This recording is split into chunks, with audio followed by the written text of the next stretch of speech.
नमस्कार मु मोनालिसा स्वागत करुछि आपण माननकु आम कृषि आउ एक सुंदर अध्याय को आज भिडियो रे आमे आलोचना करिबा नलिता चाष विषय रे।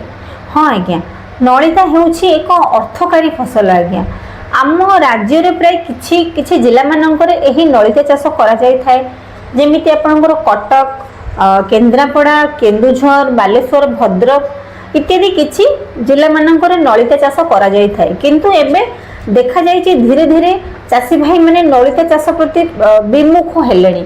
धीरे धीरे नलिता चाष करिबा ह्रास पाई गलानी। कोन पई ह्रास पाउची से विषय आज आलोचना करिबा।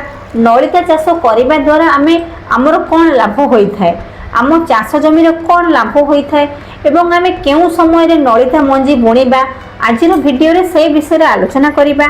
जदि आपण मानक पाखरे आम कृषि एही भिडियोटी प्रथम थर पहुँची दयाकोरी आम कृषि यूट्यूब चैनल को सब्सक्राइब करंतु। तेबे चलंतु जानिबा नलिता चाष विषय रे। नलिता चाष करिया पई गले आपण सब प्रकार माटी रे नलिता चाष करि परिबे एवं खार एवं बालिया माटी को छाड़ी आपण प्राय सब प्रकार माटी रे आपण नलिता चाष करि परिबे। नलिता साधारणतः दुई प्रकार थाए, गोटे होची मीठा नलिता एवं आउ गोटे होची पिता नलिता। आम राज्य रे प्रायतः चाषी भाई माने मीठा नलिता चाष करि थांती।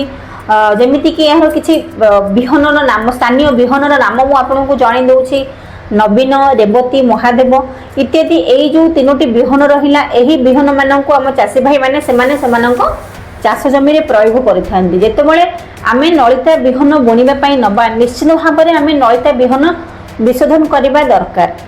गोटे केजी बिहन प्रति आपन को 2 ग्राम बीटावैक्स पाउडर रे आपण विशोधन करिवे। नलिता मंजी को बिहन विशोधन करिवे। एहा द्वारा आगो को आम जमी रे आ रोग पोकर समस्या एते अधिक परिमाण रे देखा जीवो नाही। तेणु करी प्रथम रु आमे जदि नलिता मंजी को विशोधन करिबा ताहले आगो को एते रोग पोकर समस्या देखा जीवो नाही। जदि आपण गोटे एकर को नलिता बुणीबा पई चाहुचंती ताहले गोटे एकर पिछा आपणकर 2 केजी नलिता मंजी आपणको आवश्यक पड़िबो। नलिता मंजी बुणीबा पूर्वरु आपणको चाष जमी को भल भाबे 3-4 थर गुंड चाष करबा दरकार।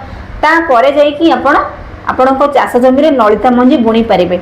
एबे आज्ञा ठीक समय आसी जाईची अक्षय तृतीया परे परे साधारणतः चाषी भाई माने नलिता मंजी सेमाने समानको चाष जमी रे बुणी थांती। एबे आज्ञा सठिक समय आसी जाईची नलिता मंजी बुणीबार।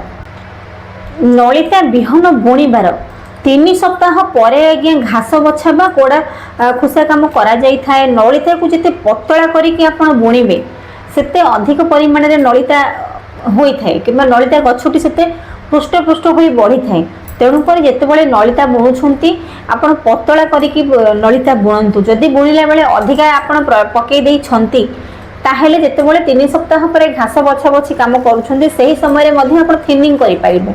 नलिता गछ को पतला करी मध्ये आपण पतला करि पारिबे।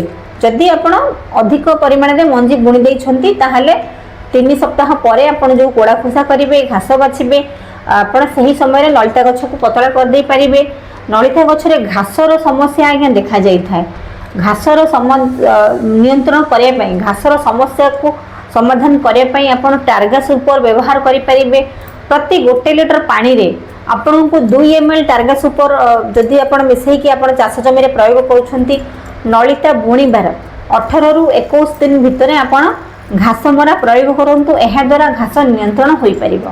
नलिता फसल रे आज्ञा विभिन्न समय रे आपण विभिन्न प्रकार रोग पोक माने को देखिबा को पाइबे। पोक मानक हिसाब रे देखिया पई गले आपण को चाष जमी रे देखिया को पाइबे घोड़ा पोक संबाळुआ अष्टपदी माइट्स आदि विभिन्न प्रकार पोक मानक आपण देखिया पई पाइबे। एई पोक मानक नियंत्रण करिया पई हेले आपण को व्यवहार करिया पई पड़िबो ट्राइजोफस प्लस डेल्टा मेथ्रेन। प्रति 2 लिटर पानी रे आपण 1 ml व्यवहार करि परिबे कि 1 लिटर पानी रे आपण 2 ml ट्राइजोफस प्लस डेल्टा मेथ्रेन व्यवहार करि परिबे। एहा द्वारा सही पोक माने किछि मात्रा रे नियंत्रण रे रहिबे। जदि आपण प्रारंभिक अवस्था रे आपण नीम ऑयल प्रयोग करूछंती ताहले आपण को रासायनिक औषधर प्रयोग करिया पई मध्ये पड़िबो नाही।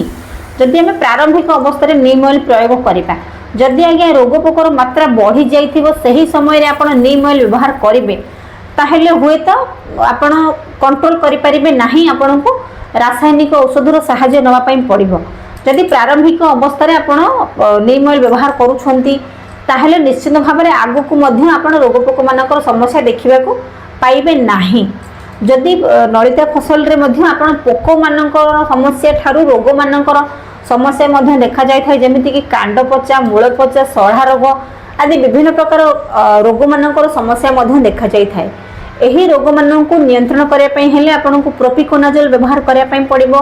प्रति 1 लिटर पानी रे 2 ml आपण प्रोपिकोनाजोल व्यवहार करि परिबे।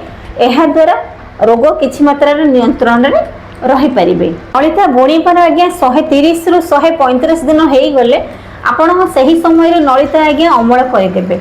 एही समय जदि आमे नलिता अमल करिबा आज्ञा नलितार मान वृद्धि पाइबो। आज्ञा आपण कोन जानंती आमे जेतेबेले आम चाष जमी रे नलिता चाष करिथाउ सही समय रे आम चाष जमी को 20 केजी जबखार जान एवं 4 KG phosphorus 23 KG potash Nalita गछ आम जमी को देई थाए।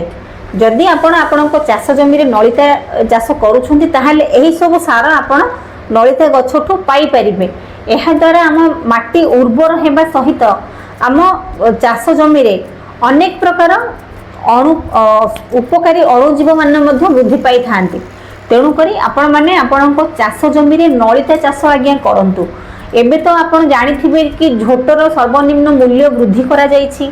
जदि आपण चाष जमी रे झोट चाष नलिता चाष करूछंती ताहले बहुत भल रहइबो। एबे सठिक समय आसीछि नलिता बुणीबार। आपण एही समय रे नलिता चाष आपणको चाष जमी रे करंतु। छोट भिडियोटी हेले मध्य निश्चित भाव में आपण मानक भल लगिथिबो। जदि आपण जने नलिता चाषी हेइथिबे ताहले निश्चित भाव में मोर एही भिडियोटी को प्रथम रु शेष पर्यंत देखिबे। जदि वीडियो बनैला बेले कोनोसी किछि भूल बसते किछि भूल इनफॉरमेशन मु आपनकु देई थाए ताहले मते क्षमा करिवे। मु मोर भूल को सुधारिया पई चेष्टा करिवि। रहुछि नमस्कार। मु मोनालिसा। देखा हबो आपण मानक सहित आम कृषि रो आ एक सुंदर अध्याय रे।